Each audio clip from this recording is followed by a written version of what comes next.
Senate elections हैं जो मेरे ख्याल से 21 तारीख को होने और 1-2 दिन ही है इस इलेक्शन में, उससे रिगार्डिंग ये खबर आ रही है कि PTI and opposition they agree on unopposed senate vote.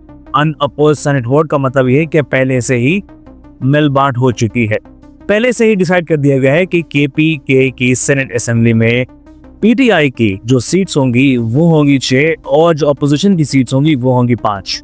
ये ऑलरेडी डिसाइडेड है।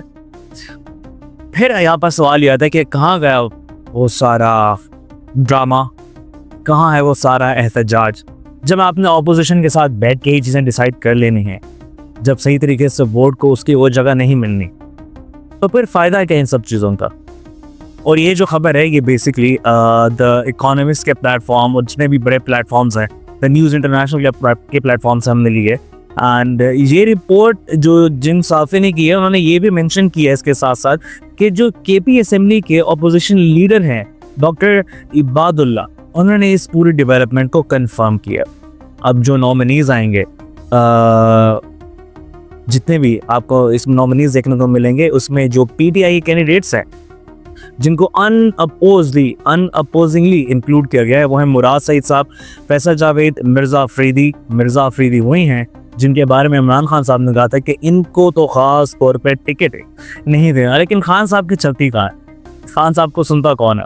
खान साहब सिर्फ इसलिए कि उनके नाम पे एहतजाज किए जाएँ, उनके नाम पे पैसे बटोरे जाएँ, उनके नाम पे अली अमीन गंडापुर साहब एक अलग तरीके का राज करें अपने प्रोविंस में। हम बात कर सकते हैं पंजाब के बारे में भी, लेकिन right now this is only about KPK.